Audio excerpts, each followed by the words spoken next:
안녕하십니까. 기도하고 공과 시작하겠습니다. 같이 기도하겠습니다. 사랑과 은혜가 충만하신 살아계신 귀하신 우리 주님 감사드립니다. 우리를 죄에서 구원하여 주시고 우리가 살아가는데 모든 필요한 본을 주님께서 삶을 통해 보여주셔서 우리가 예수님을 쫓아 또 살아갈 수 있게 도와주셔서 감사드립니다. 또 오늘 나누는 공과의 말씀과 또 분반 내용을 통해서 오늘 기도에 대해서 잘 배울 수 있게 도와주시고 성실하게 기도하고 또 간절하게 기도하는 우리 유초등부 어린이들이 될 수 있도록 하나님께서 도와주시기를 부탁드립니다. 예수님 이름으로 기도드렸습니다. 아멘. 네, 누가복음 11장 9절 말씀 찾겠습니다. 누가복음 11장 9절부터 13절까지 9절부터 13절까지 같이 읽어보겠습니다. 내가 또 너희에게 이르노니 구하라 그러면 너희에게 주실 것이요 찾으라 그러면 찾을 것이요 문을 두드리라 그러면 너희에게 열릴 것이니 구하는 이마다 받을 것이요 찾는 이가 찾을 것이요 두드리는 이에게 열릴 것이니라. 너희 중에 아비 된 자 누가 아들이 생선을 달라 하면 생선 대신 뱀을 주며 알을 달라 하면 전갈을 주겠느냐.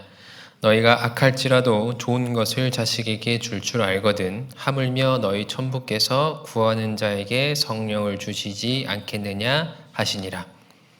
기도하신 예수님이라는 제목입니다. 예수님께서 이 땅에 오셔서 이렇게 하시는 일들을 이제 지금부터 계속 배우게 되는데요. 우리가 지난주에 시험 받으신 예수님에 대해서 배웠잖아요. 예수님은 우리의 구원자로서만 세상에 오신 게 아니라 구원받은 이후에 하나님 나라에 갈 때까지 필요한 모든 과정들을 우리에게 이제 본으로 보여주시기 위해서 이 세상에 오셨습니다. 그래서 그리스도인의 삶의 목표는 예수님처럼 되는 거예요. 예수님이 어느 날 나타나셔가지고 죽고 바로 가버리셨다면 우리가 예수님에 대해서 배울 게 아무것도 없어요. 그러나 어린아이로 아기로 태어나셔서 점점점 성장하는 모든 과정들을 다 보여주셨잖아요. 그리고 어떻게 살아야 될지 3년 반 동안의 생애 속에서 우리가 본받을 수 있는 것은 다 보여주셨습니다. 우리는 이제 모델이 있는 거예요. 그냥 잘 살아라. 그럼 뭐가 잘 사는 건지 모르지만 어떻게 하는 것이 잘 사는 것인지를 예수님이 보여주셨기 때문에요. 예수님의 살아오신 그 생애를 잘 연구하면 우리가 어떻게 살아야 될지를 이제 금방 알 수 있습니다. 오늘 이제 기도하신 예수님에 대해서 우리가 이제 배워보는데요. 문득 이런 의문이 생길 수 있습니다. 예수님은 하나님이신데 왜 기도하셨을까? 예수님은 하나님이잖아요. 우리가 하나님께 기도하는 것은 당연해 보입니다. 우리는 뭐 너무 모르는 게 많고 부족한 게 많고 능력이 없으니까 사람이 하나님께 기도하는 것은 뭐 당연한데요. 왜 예수님께서 하나님께 기도하셨을까? 오늘은 왜 예수님이 기도하셨는가에 대한 답변을 중심으로 기도에 대한 교훈을 좀 얻어보려고 합니다. 아까 말씀드린 것처럼 예수님은 우리의 구원자라고 오신 게 아니라요. 우리 삶의 본을 보여주기 위해 오셨잖아요. 그래서 가장 중요한 이유는 기도하는 의미와 또 기도하는 그 모범을 우리에게 보여주려고 예수님은 열심히 기도하셨다는 것을 알 수 있습니다. 오직 사랑 안에서 참된 것을 하여 범사에 그에게까지 자랄지라. 그는 머리니 곧 그리스도라. 범사에 그리스도까지 자라라 그랬습니다. 사도 바울은 내가 그리스도를 본받는 자 된 것 같이 너희는 나를 본받는 자 되라. 모든 면에서 우리는 예수님 본받아야 되는데요. 먼저는 본을 보여주기 위해서 예수님께서 기도를 하셨습니다. 근데 정말 내가 기도할 필요는 없지만 본이 돼야 돼. 그러면서 그렇게 억지로 하셨을까? 또 그렇지는 않습니다. 더 이제 깊은 의미들이 있는데요. 몇 가지 좀 살펴보도록 하겠습니다. 화면을 잠깐 봐주시겠습니다. 첫 번째 의미는요. 하나님의 뜻에 순종한다는 의미를 가지고 있습니다. 밑에 말씀 제가 읽어볼게요. 내가 하늘로서 내려온 것은 내 뜻을 행하려 함이 아니요 오직 나를 보내신 이의 뜻을 행하려 함이니라. 나를 보내신 이의 뜻은 내게 주신 자 중에 내가 하나도 잃어버리지 아니하고 마지막 날에 다시 살리는 이것이니라. 예수님이 세상에 오신 목적은 하나님의 뜻을 행하러 오셨다 그랬습니다. 그러니까 예수님의 삶 전체는 어떻게 하면 하나님의 뜻을 이룰 수 있을까? 여기에 이제 초점이 맞춰져 있는 거죠.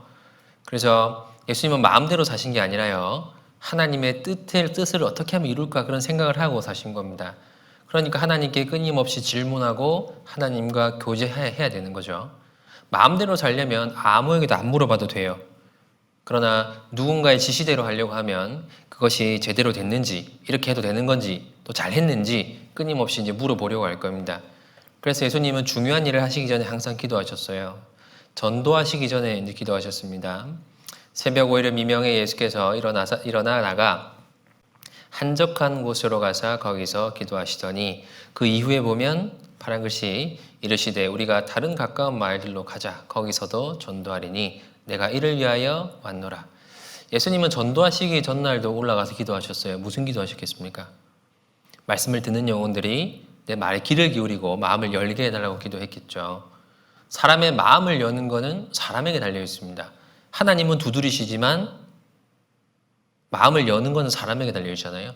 그러니까 그 지혜로우신 예수님도 하나님의 뜻을 행하러 왔기 때문에 하나님께 그 뜻을 잘 행할 수 있게 해달라고 기도하고 그 뜻대로 기도할 때 사람들의 마음이 열리게 해달라고 이제 기도를 한 거죠.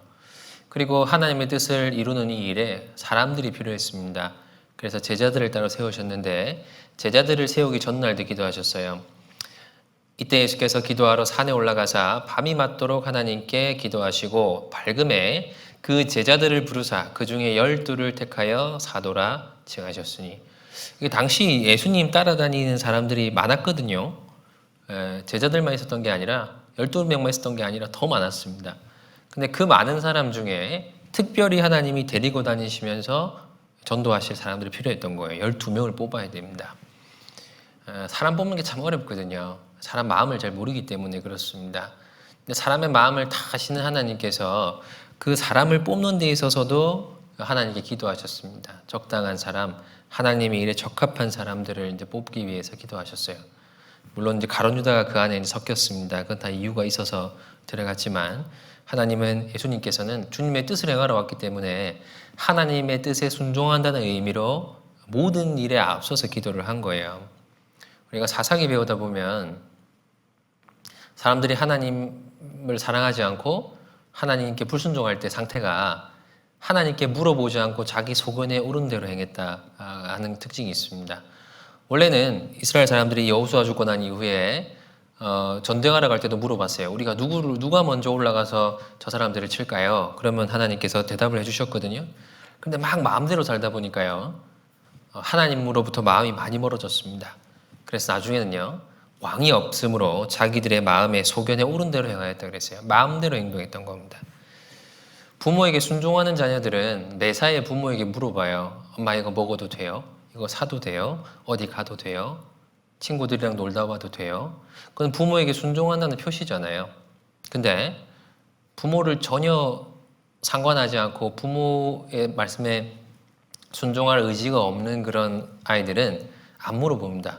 막 끄집어내서 먹고 또 막 듣기 들어오고 마음대로 행동하고 시키는 거 안 하고 안 시킨 거 하고 마음대로 행동합니다. 그게 불순종하는 자녀들의 특징이에요. 기도는 누가 하냐면 하나님께 순종할 의지가 있는 사람들이 하는 거예요. 하나님께 순종하는 사람들이 하나님께 물어보고 하나님께 보고합니다. 그게 기도의 이제 의미입니다. 그래서 예수님께서 하나님께 물으셨다는 것은 하나님의 뜻을 행하러 오셨기 때문에 하나님의 뜻에 순종한다는 의미를 가지고 있는 거예요. 그래서 쉬지 말고 기도하라 그랬습니다. 구원받은 이후에 우리가 쉬지 말고 신앙생활을 하잖아요.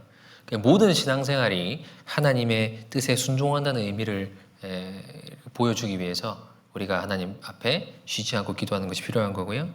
그리고 잠언 3장 5절 6절에 보면 너는 마음을 다하여 여호와를 의뢰하고 내 명철을 의지하지 말라. 너는 범사의 그를 인정하라. 그리하면 내 길을 지도하시리라. 내 마음을 다하여 여호와를 의뢰하고 내 명철을 의지하지 말라. 그러니까 하나님께서 내 인생을 인도해 주세요. 내가 내 마음대로 사는 게 아니라 하나님 뜻대로 살고 싶습니다. 이런 의미로서 기도하는 거예요. 그러면 하나님이 야 너는 마음대로 안 살고 나에게 물어보니까 내가 제일 좋은 길을 알려줄게. 그러고 이제 사람을 인도하시는 거거든요. 마음대로 살면 지금 하나님 멀리 하나님과 관계없이 살 수도 있어요. 그러나 내 뜻을 굽히고 하나님 뜻대로 살려고 하면요. 하나님 인도하십니다. 그게 기도예요. 그래서 뭔가를 내가 하나님께 요구해가지고 얻어내는 목적만 있는 게 아니에요. 기도는. 기도를 한다는 자체가 하나님의 뜻에 순종한다는 의미가 있는 거니까요. 우리는 하나님께 끊임없이 기도를 해야 되는 게 맞습니다. 모든 일을 앞두고 하나님 제가 내일 이거 할 겁니다. 누구 만나러 갑니다. 어떤 일을 하려고 합니다. 지혜를 주세요. 잘 되게 해주세요. 또 하나님 보실 때 잘못된 일을 안 하게 해주세요. 시험 안 받게 해주세요. 뭐 그런 기도들은 끊임없이 해야 되고요. 그리고 하고 온 거에 대해서도 하나님 오늘 이런 일이 있었고 이런 일을 느꼈습니다. 반성할 건 반성하고 다짐할 건 다짐해요. 하나님이 얼마나 기뻐하시겠습니까? 야, 정말 부족하지만 아직 완전하지 못하지만 내 뜻대로 살려고 하는구나. 그러면서 더 많이 도와주고 싶어 하실 겁니다. 그리고 예수님이 기도하신 또 한 가지 이유는 이제 이겁니다. 예수님께서 모르는 게 있어가지고 하나님께 물어본 건 아니겠죠. 예수님이 하나님이니까 하나님이 알고 있는 거는 예수님이 다 아셔요. 어떻게 할까요? 이렇게 할까요? 저렇게 할까요? 뭐 그걸 물어보려고 하신 게 아니라요. 기도의 또 한 가지 목적은 하나님과의 교제, 그겁니다. 화면을 잠깐 보시겠습니다. 두 번째 의미는 하나님과 동행하고 교제한다는 의미를 갖고 있어요. 나를 보내신 이가 나와 함께 하시도다. 내가 항상 그의 기뻐하시는 일을 행함으로 나를 혼자 두지 아니하셨느니라. 예수님은 이 땅에 계실 때 즐거우셨을까요? 외로우셨을까요? 예수님 마음을 아는 사람이 아무도 없었잖아요. 제자들도 예수님과는 완전 다른 꿈을 꾸고 있었어요. 같이 걸어는 가는데 전혀 다른 생각을 하고 있었습니다. 예수님이 왜 이 세상에 오셨는지 그것도 별로 큰 관심이 없었어요.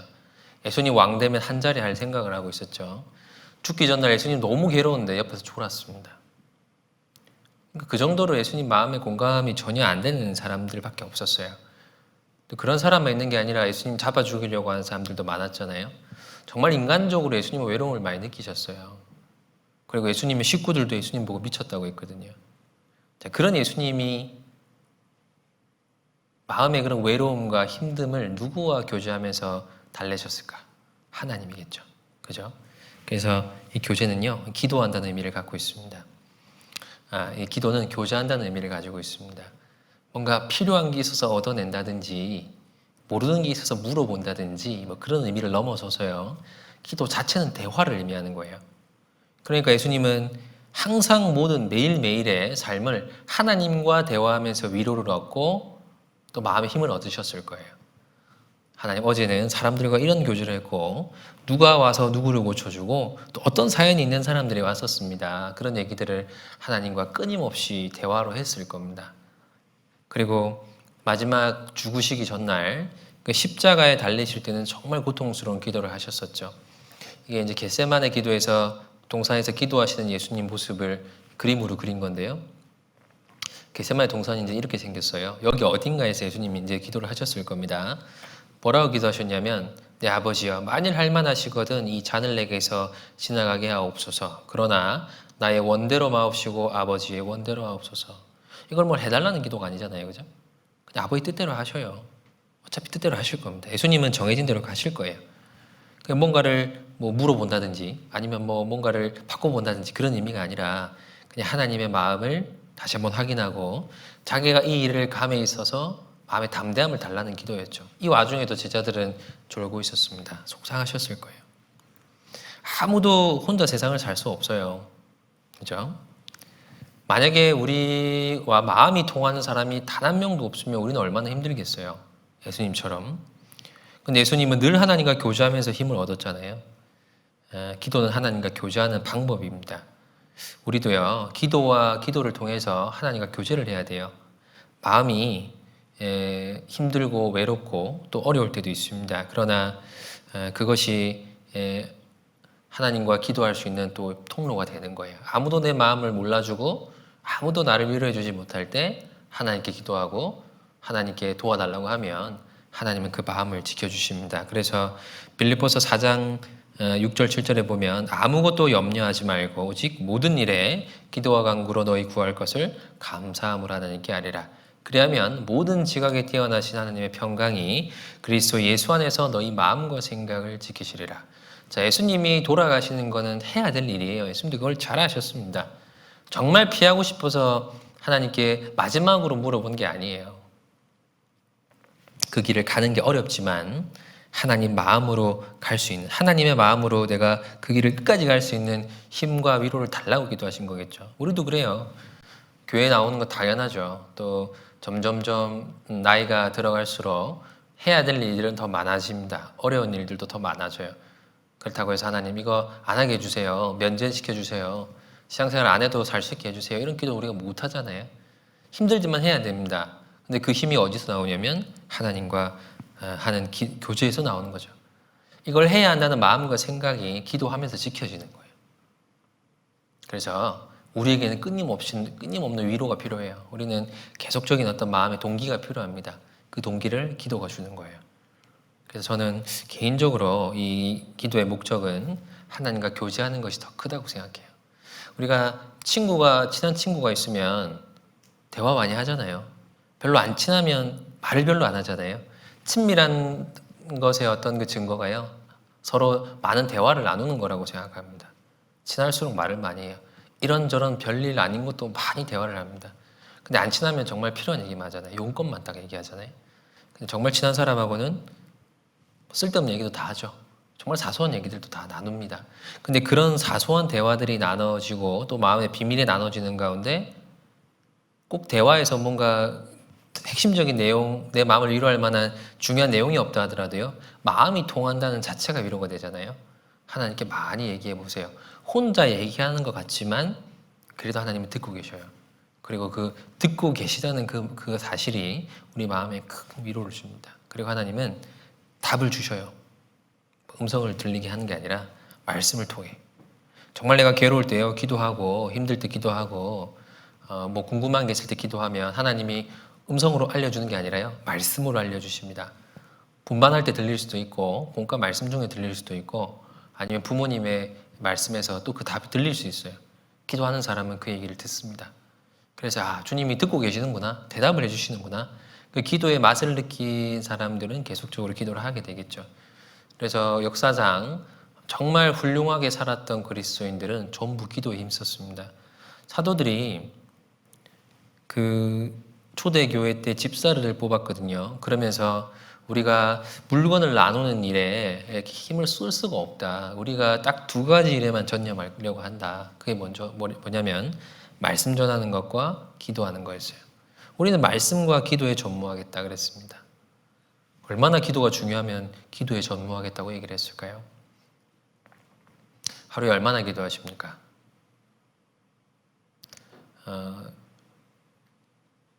과거의 그 믿음의 사람들은 몇 시간씩 기도했다 그래요. 어떤 설교자는 하루에 9시간 이상을 기도했다고 얘기를 합니다. 어떻게 그렇게 기도할 수 있을까? 나도 9시간 한 적은 있어요. 시작할 때 졸아가지고 깨니까 아침이었어요. 그렇게 9시간이 아니겠죠.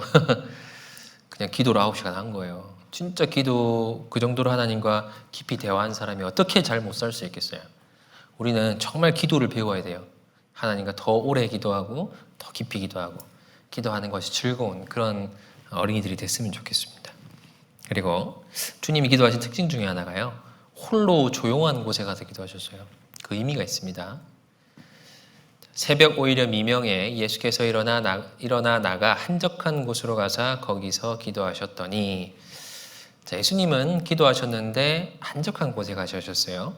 그리고 이때에 예수께서 기도하시러 산으로 가서 밤이 맞도록 하나님께 기도하시고, 여기도 무리를 작별하신 후에 기도하러 산에 가시다. 산에 가셨어요. 산에는 사람이 없잖아요. 이스라엘 산은 막 나무가 우거진 그런 산이 아닙니다. 이런 산이에요. 그러니까 바위 틈에 아니면 이제 좀 그런 데 가셔서 기도하시거나 아니면 이제 사람들과 충분히 교제하시고 이렇게 한적한 곳에 가셔서 기도하신 이런 내용들이 이제 여기 기록이 되어 있습니다.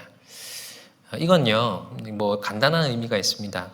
하나님과의 대화에 집중할 수 있는 장소와 시간을 선택하셨다는 거예요. 예수님은 낮에는 바빴어요. 사람들이 늘 와가지고 예수님 병 걸렸어요. 병 고쳐주세요. 우리 아이가 또 문제가 있습니다. 이것도 해결해 주세요. 저것도 해결해 주세요. 뭐 기적을 보여주세요. 말씀을 가르쳐 주세요. 너무너무 일이 많으셨어요. 하나님께 개인적으로 시간을 낼 수 있는 것이 새벽밖에 없었을 거예요. 사람들도 그때는 자러 가잖아요. 제자들도 피곤하니까 그때는 잤을 거 아니에요. 그러니까 예수님은 딱 하나님과 은밀하게 집중해서 할 수 있는 시간, 그 시간을 선택하신 거예요. 그때가 새벽 미명. 이때는 우리 시간으로 새벽 3시부터 6시 사이입니다. 그러니까 예수님은 거의 잠을 안 주무셨다는 거예요. 그러니까 얼마나 그 3년 반의 공생애가 끝나고 십자가에 달리기 전에는 건강이 얼마나 안 좋아져 있었겠어요. 그 안 좋은 환경에 먼지 마시면서 전도하시고 잠도 제대로 못 주무시고 밥도 제대로 못 먹고 심적인 고통도 굉장히 많으셨기 때문에 굉장히 힘드셨을 거예요. 그래도 하나님께 기도하기 위해서 집중하기 위해서 그 시간에 기도하러 가신 거예요. 산으로. 예수님은 조용한 곳이라면 어디에 있든 그곳으로 가서 기도하셨을 겁니다. 예수님이 주로 밤에 쉬셨던 감람원이라는 곳이 있는데 거기는 감람나무들이 꽤 많이 있어요. 거기서도 기도하셨다고 얘기를 합니다. 우리도 누구하고 중요한 대화를 나누려면 조용한 곳에 가죠. 막 사람 많은 곳에, 정신없는 곳에 가서 얘기 안 합니다. 진짜 중요한 얘기는 사람 없고 조용한 곳에, 서로 집중할 수 있는, 소리 잘 들리는 곳에 가잖아요. 그래서 예수님도 그 장소를 선택하신 거예요. 그거는 하나님에 대한 존중입니다. 내가 진짜 고민이 있어가지고 선생님 찾아가서 선생님 중요한 얘기를 좀 하고 싶은데요. 할 얘기가 있는데요. 근데 선생님이 그래 대충 얘기해봐. 빨리 얘기해. 이렇게 하면 속상하겠죠. 그러면 이 선생님은 틀렸구나. 그런 생각이 들 거 아니에요. 근데 무슨 일이냐고 잠깐만 가자고. 그래서 조용한 방에 가서 기도하고 그래 무슨 일인지 얘기해봐. 그러면은 내가 마음에 있는 게 충분히 다 알 수 있잖아요. 이 선생님이 정말 내 마음을 알아주려고 애를 쓰는구나. 그러니까 중요하게 여기는구나 하는 거를 공감할 수 있을 거예요.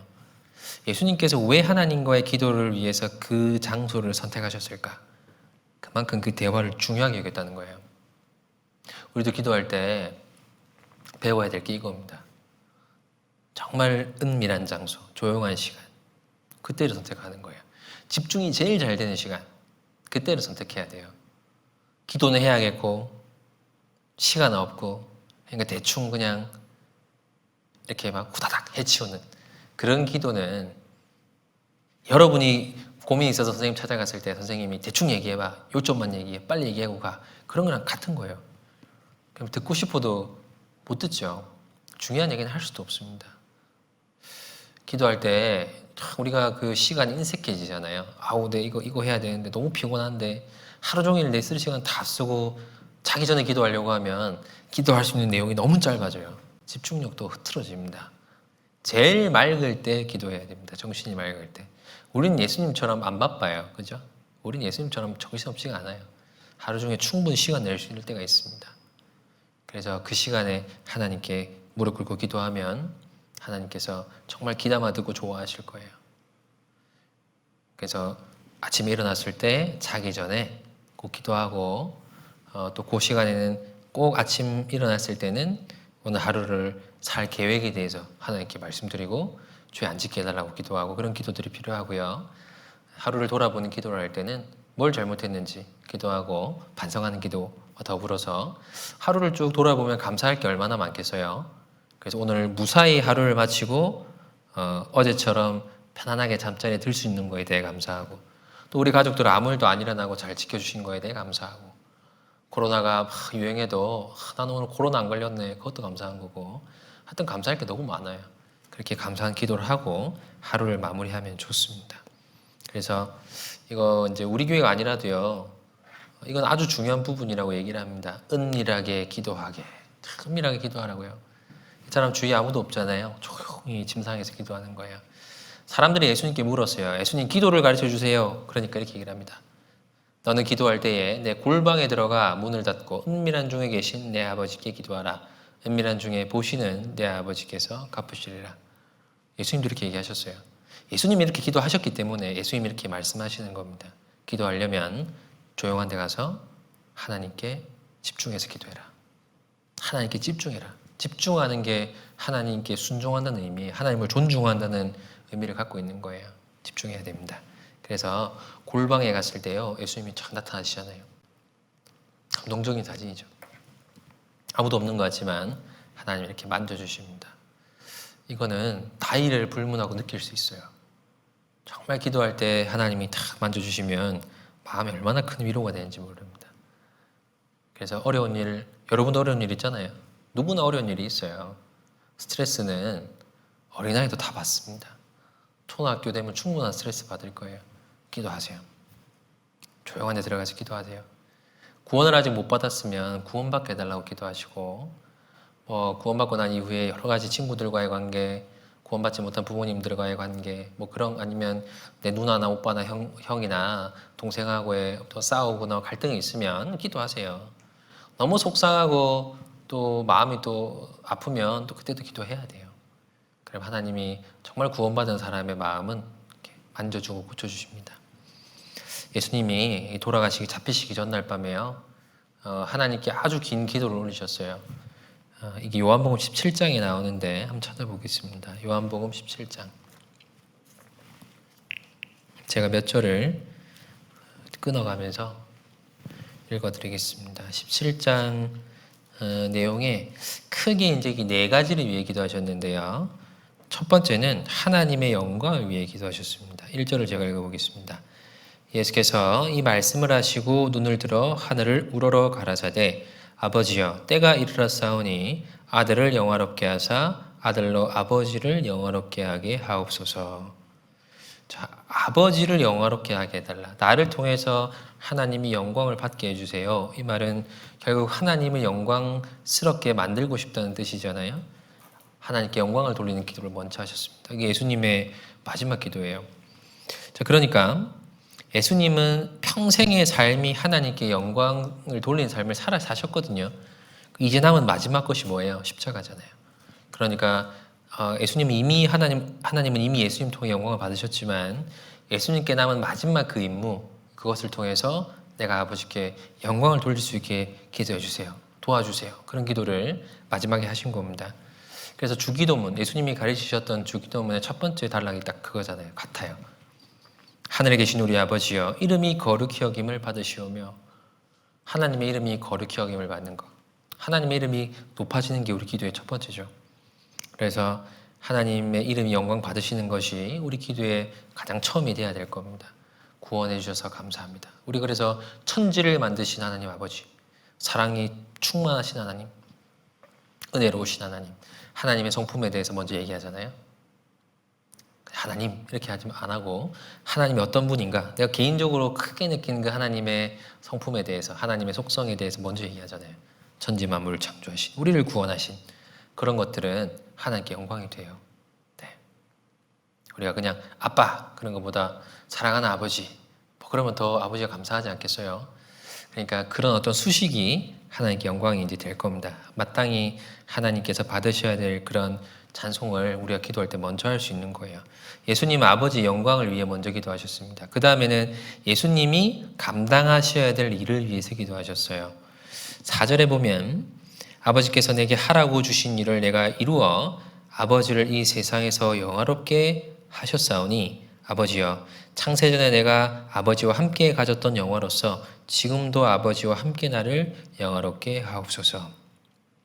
아버지께서 내게 하라고 주신 일을 내가 이루어 아버지를 이 세상에서 영화롭게 하셨사오니, 이것은 예수님께서 이미 세상에 오셔서 하신 일을 얘기하는 거예요. 그게 아버지가 주신 일이라고. 사람으로 태어나서 병든 사람 살리고 병든 사람 고치고 소경을 눈뜨게 하고 죽은 사람 살리는 이 일이 하나님이 주신 일이고, 예수님은 그 일을 지금까지 다 하셨습니다. 그러니까 자신을 통해서 아버지가 영광을 받으셨어요. 그리고 이제 남은 일, 예수님이 하셔야 될 그 최종의 일을 위해서 기도하신 겁니다. 마지막까지 내가 하나님이 주신 일을 다 해가지고 하나님의 영광이 꼭 되게 해달라고 그런 기도를 하는 거예요. 하나님이 우리에게도 맡기신 일이 있습니다. 예수님이 맡기신 일을 예수님이 다 하셨을 때 하나님의 영광을 얻었잖아요. 그래서 예수님은 자기가 그 일을 다 하게 해달라고 기도했어요. 우리도 그렇게 기도해야 돼요. 하나님의 영광을 위해서 우리에게 맡기신 일이 있습니다. 그게 뭘까요? 우리에게 맡기신 위치, 자녀의 위치. 부모가 부모님 계시고 자녀가 있잖아요. 그러니까 하나님은 우리에게 자녀라는 위치를 주셨으니까 자녀로서 자녀의 일을 다 하는 게 하나님께 영광이 돼요. 부모님 말에 순종하고 잘 따르는 것이 그것이 하나님께 영광이 되는 겁니다. 그리고 학생의 위치, 배워야 되죠. 그러니까 배우는 일에 열심히 하는 게 또 하나님께 영광이 됩니다. 교학교 학생으로서 또 초등학교 학생으로서 자기 일을 다 하는 게 영광이 돼요. 우리는 누구나 자기 위치가 있어요. 또 구원받은 성도의 위치잖아요. 구원받은 사람으로서 학생으로서 다른 친구들과 구별되고 또 좀 전도하려고 애를 쓰는 게 그게 우리의 역할과 위치입니다. 그래서 그 일을 할 수 있게 해달라고, 그 일을 능히 할 수 있게 해달라고 기도하신 것이 하나님의 두 번째, 예수님의 그 마지막 기도 중에 두 번째 대목에 해당하는 거예요. 그리고 9절부터 19절까지의 내용은 제자들을 위해 기도하셨습니다. 9절을 보면 내가 저희를 위하여 비옵나니 내가 비옵는 것은 세상을 위함이 아니요 내게 주신 자들을 위함이니이다. 저희는 아버지의 것이로소이다. 내가 저희를 위하여 비옵나니 이 저희는 제자들이에요. 이 진짜 천지분간 못하는 제자들을 위해서 예수님이 비셨습니다. 저희를 위하여 비옵나니. 11절에 보면 나는 세상에 더 있지 아니하오나 저희는 세상에 있사옵고 나는 아버지께로 가옵나니 거룩하신 아버지여 내게 주신 아버지의 이름으로 저희를 보존하사 우리와 함께 저희도 하나가 되게 하옵소서. 하나 되게 해달라고 기도했어요. 자, 제자들을 위해 기도하신 구체적 내용 중에 하나는 저희가 싸우지 않고 하나가 되게 해주세요. 분쟁이 없이 하나가 되게 해달라는 기도를 했고요. 그리고 또 한 가지는 13절에 지금 내가 아버지께로 가오니 내가 세상에서 이 말을 하는 것은 말을 하옵는 것은 저희로 내 기쁨을 저희 안에 충만히 가지게 하려 함이니이다. 내가 아버지의 말씀을 저희에게 주었사오매 세상이 저희를 미워하여 싸우니 이는 내가 세상에 속하지 아니함 같이 저희도 세상에 속하지 아니함을 인함이니이다. 내가 비옵는 것은 저희를 세상에서 데려가시기를 위함이 아니요 오직 악에 빠지지 않게 보존하시기를 위함이니이다. 자, 제자들도 예수님처럼 세상에 속한 사람이 아니기 때문에 세상은 저희를 미워할 겁니다. 그리고 악에 빠뜨리기 위해서, 넘어뜨리기 위해서 세상은 그들을 유혹할 텐데 악에 빠지지 않게 해달라는 기도를 한 거예요. 하나 되게 해달라. 악에 빠지지 않게 해달라. 지켜달라는 기도를 한 거죠. 그리고 17절은 같이 한번 읽어볼까요? 저희를 진리로 거룩하게 하옵소서. 아버지의 말씀은 진리니이다. 저희를 거룩하게 해주세요. 말씀으로. 특별히 이제 세 가지가 핵심적인 기도예요. 하나 되게 해주세요. 악에 빠지지 않게 해주세요. 말씀으로 거룩하게 해주세요. 우리도 형제자매를 위해서 기도해야죠. 같은 내용으로. 그래서 우리 가운데 싸우지 않고 하나가 되게 해달라고. 분쟁 없이 하나가 되게 해달라고. 전혀 다른 제자들이 하나가 될 수 있는 유일한 비결은 예수님 중심으로 뭉치는 거예요. 예수님 아니면 그들은 뭐 어울려 다닐 일 자체가 없잖아요. 그러니까 예수님이 가신 이후에도 예수님 중심으로 뭉치는 겁니다. 우리도 똑같아요. 예수님 중심으로 하나 되게 해달라는 기도를 해야 됩니다. 그리고 악에 빠지지 않게 해달라고 기도했잖아요. 그런 것처럼 우리도 믿음에서 떨어지지 않게 해달라는 기도를 해야 돼요. 지금처럼 못 모일 때 마음이 멀리 가버릴 수 있잖아요. 그래서 그 믿음에서 떨어지지 않도록 서로를 위해서 기도해 주셔야 됩니다. 먼저 구원받은 사람들이 제자들이라고 할 수 있잖아요. 이미 우리의 형제가 된 분들. 그래서 분반 친구들을 위해서, 선생님들을 위해서 기도 많이 해주시면 좋겠습니다. 그리고 말씀으로 거룩하게 해달라 이렇게 한 것처럼 형제 자매님들의 신앙의 성장을 위해서 기도해야 됩니다. 특히 이제 우리 부모님들의 신앙을 위해서 기도 많이 하세요. 부모님의 신앙이 성장하는 만큼 그 가정에 하나님 복을 주시는 거예요. 그래서 우리 엄마, 아빠가 정말 신앙이 이렇게 시간이 거듭할수록 성장하고 하나님 보실 때 더 귀한 분들로 사용될 수 있도록 여러분은 부모님을 위해서 기도하셔야 됩니다. 그리고 병 낫기를 위하여 서로 기도하라. 의인의 간군 역사하는 힘이 많으니라 그랬습니다. 혹시 아픈 분들 있으면 기도해야 되고요. 그리고 특별히 이제 요즘처럼 막 전염병이 돌고 있을 때는 교회를 하나님이 병으로부터 지켜달라는 기도를 여러분도 하셔야 될 겁니다. 그리고 참 감동적인 마지막 대목 기도는요. 20절부터 26절까지 기도 내용인데요. 20절 보면 내가 비옵는 것은 이 사람들만 위함이 아니요 또 저희 말을 인하여 나를 믿는 사람들도 위함이니. 자, 이 사람들만 위함이 아니요. 예수님 기도하는 목적은 이 사람들, 제자들뿐만 아니라 저희의 말을 인하여 나를 믿는 사람도 위함이니. 누구 얘기하는 걸까요? 제자들 말고 제자들의 말을 인하여 나를 믿게 될 미래의 성도들. 우리예요. 우리입니다. 제자들뿐만 아니라 예수님은 다 아시잖아요.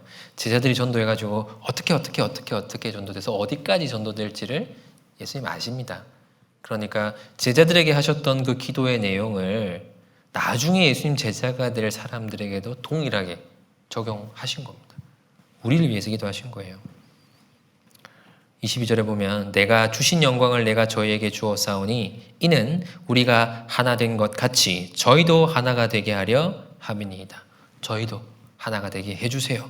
요한복음 10장 16절에는 예수님이 선한 목자라는 얘기를 하시면서요. 내가 이 우리에 들지 아니한 다른 양들이 내게 있어 내게 인도하여야 할 터이니 저희도 내 음성을 듣고 한 무리가 되어 한 목자에게 있으리라. 그 우리에 들어가 있는 양들, 유대인들, 그들을 하나님께서 인도하시는데 이 우리에 들지 아니한 양들이 나에게 있다. 그리고 내가 그들을 인도해서 한 목자에게 있게 할 거다. 우리잖아요. 그러니까 유대인뿐만 아니라 이방인들을 구원하실 목적도 애초에 갖고 계셨던 거고 그들을 위해서도 기도하셨습니다. 그래서 예수님 기도처럼 우리가 예수님 십자가 아래서 하나가 됐잖아요. 너희가 부르심의 한 소망 안에서 부르심을 입었느니라. 한 소망 안에서 우리가 부르심을 입었습니다. 그래서 에베소서 4장 4절에 보면 몸이 하나이요 성령이 하나이니 우리가 한 부르심 안에서 소망을 입었느니라. 십자가 아래서 우리가 다 하나 됐어요. 예수님 기도가 응답이 된 거죠. 그래서 우리가 구원받은 형제 자매님들을 위해서만 기도할 뿐만 아니라요. 전도할 사람들을 위해 기도해야 됩니다. 그래서 전도할 상황과 여건, 첫 번째 전도할 상황과 여건을 위해 기도해야 돼요. 지금 우리가 못 모인 지 꽤 됐잖아요. 그리고 이제 학예 수양회가 계획이 되어 있는데 이게 차질 없이 좀 진행될 수 있도록 기도해야 됩니다. 그리고 다시 모여서 하루빨리 다시 모여서 교제할 수 있도록 기도해야 돼요. 그리고 내가 전도해야 될 사람들을 위해서도 기도해야 됩니다. 친구들, 구원받지 못한 가족, 친척, 아직 구원받지 못한 내 주변의 사람들을 위해서도 기도하셔야 되고요.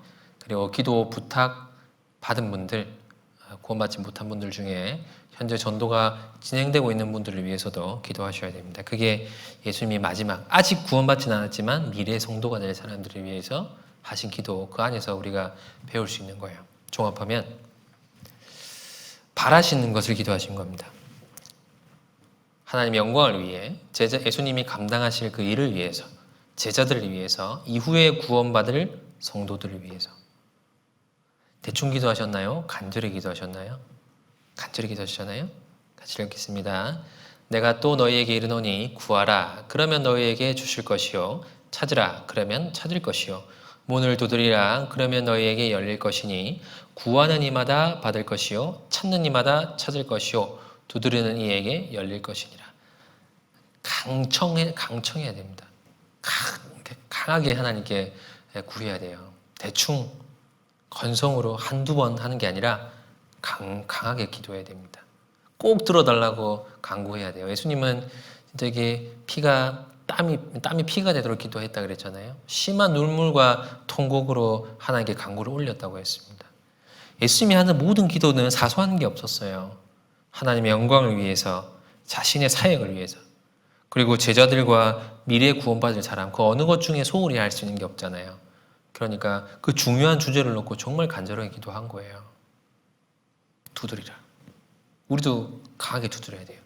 예수님이 기도하라 할 때 그렇게 얘기했거든요. 힘써서 강청하고 밤낮 울부짖는 기도를 하나님이 멸시치 않으실 거라 그랬어요. 그거를 기도의 태도로 가르치신 겁니다. 예수님이 실제로 그렇게 하셨고요. 자, 마지막 구절로 같이 읽겠습니다. 골로새서 4장 2절. 기도를 항상 힘쓰고 기도에 감사함으로 깨어 있으라. 힘써야 돼요. 힘드니까요. 힘든 게 맞아요, 기도는. 그러니까 힘쓰라고요. 우리가 막 편안하게 쉽게 할 수 있는 게 아니에요. 기도 어렵습니다. 시간도 내야 되고 체력도 써야 돼요. 정신 집중도 해야 됩니다. 그러니까 기도에 힘쓰고 기도에 감사함으로 깨어서 살았으면 좋겠습니다.